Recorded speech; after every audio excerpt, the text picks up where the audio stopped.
Baik, selanjutnya untuk LAN. Jadi LAN di sini eh, bisa dihubungkan dengan LAN yang lain atau dengan WAN melalui hardware yang biasanya disebut sebagai gateway atau bridges. Nah, di sini bagian utama dari LAN atau local area network ini merupakan workstation. Nah, workstation ini sebenarnya merupakan komputer atau laptop yang kita gunakan untuk keperluan kita sehari-hari atau untuk kepentingan pekerjaan. Nah, laptop atau komputer tersebut kita istilahkan sebagai workstation di materi ini. Jadi, workstation ini ada beberapa macam, bisa berupa microcomputer based workstation, bisa berupa traditional workstation atau super workstation. Nah, di sini selanjutnya terdapat peer-to-peer LAN. Nah, peer-to-peer LAN ini eh, merupakan LAN yang ada di dalam suatu workstation atau laptop atau komputer kita, di mana laptop atau komputer kita itu berfungsi sebagai klien sekaligus server. Nah, kalian itu mungkin kalau kesulitan memahami klien dan server mungkin bisa mengingat-ingat kalau kalian dulu mungkin kuarnet buat ngerjain tugas. Di situ kan ada klien, ada server. Nah, server ini merupakan komputer utama, kasirnya itu loh, yang ngatur setiap komputer yang akan kita pakai.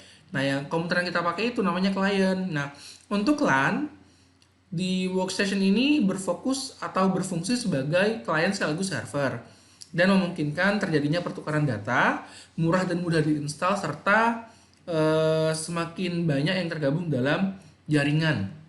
Nah, tapi kadang di sini workstation itu bisa saling kita hubungkan dengan workstation yang lain yang membentuk yang namanya server network di situ.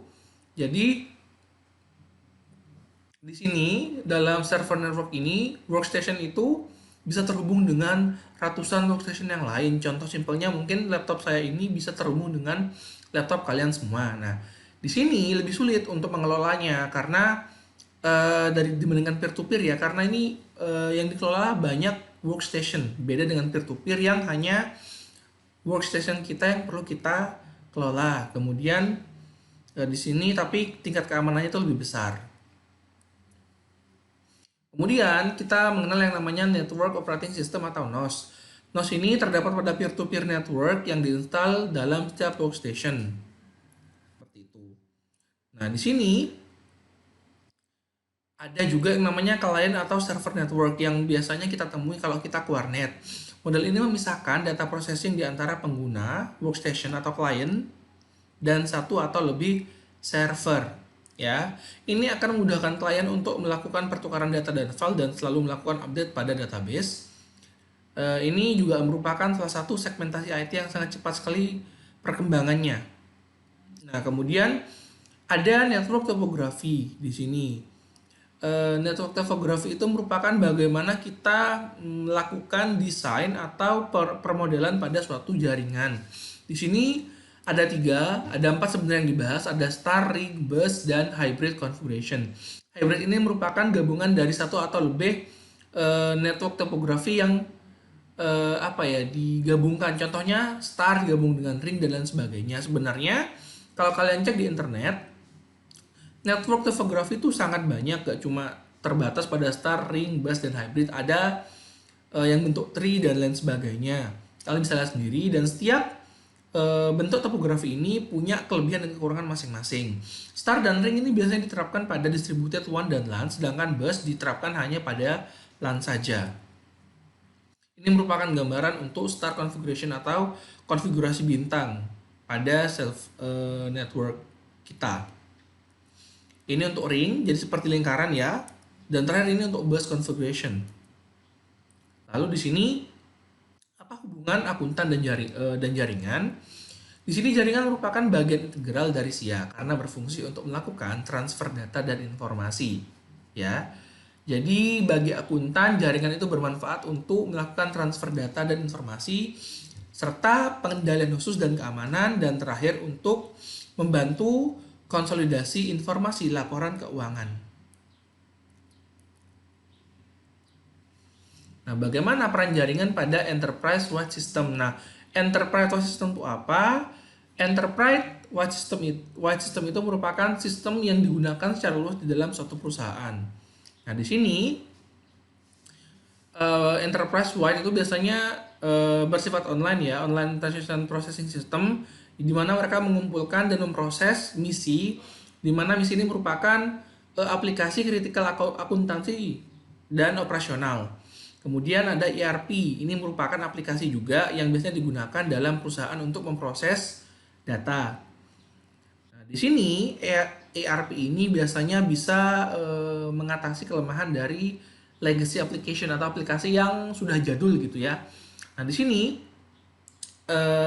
perusahaan biasanya mendevelop atau mengembangkan dua jenis OLAP atau Online Analytical Processing. Ini merupakan Enterprise Wide Processing and Data System yang bisa dijalankan secara online. Nah, di mana OLAP ini nantinya akan menambahkan fungsi tambahan pada ERP atau sistem yang jadul itu. Nah, seperti itu ya. Kemudian nanti akan dijelaskan juga terkait data mart dan data warehouse di perusahaan. Jadi data mart dan data warehouse, kalau kita lihat dari definisinya, data mart itu merupakan supermarket untuk data dan data warehouse itu merupakan gudang data ya. Jadi baik data marts atau data warehouses ini mengorganisasi dan menyimpan sejumlah salinan dari informasi atau data terkait pendukung keputusan.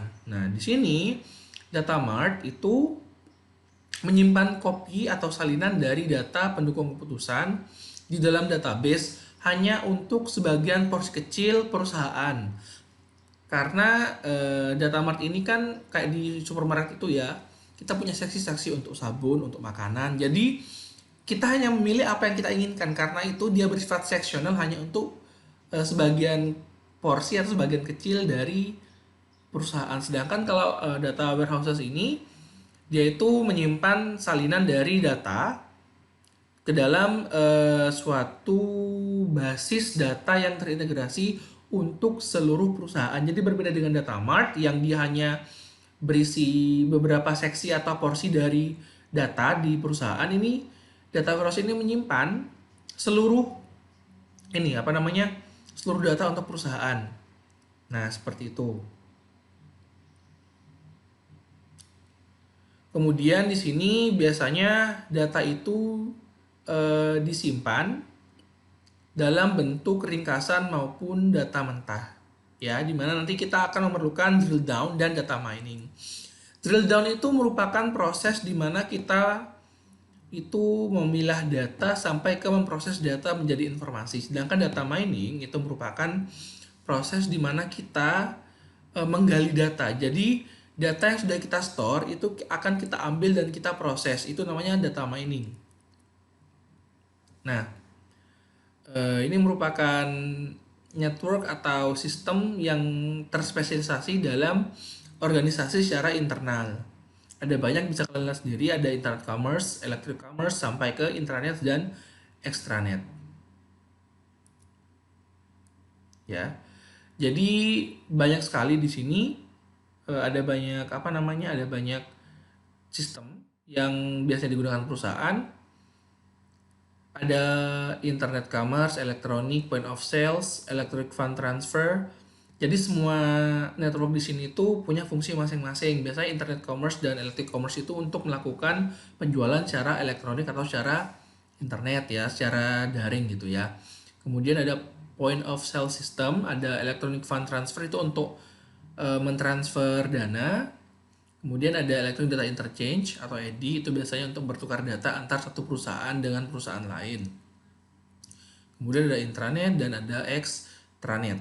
Baik, sekian penjelasan dari saya. Wassalamualaikum warahmatullahi wabarakatuh. Saya tunggu pertanyaannya ya.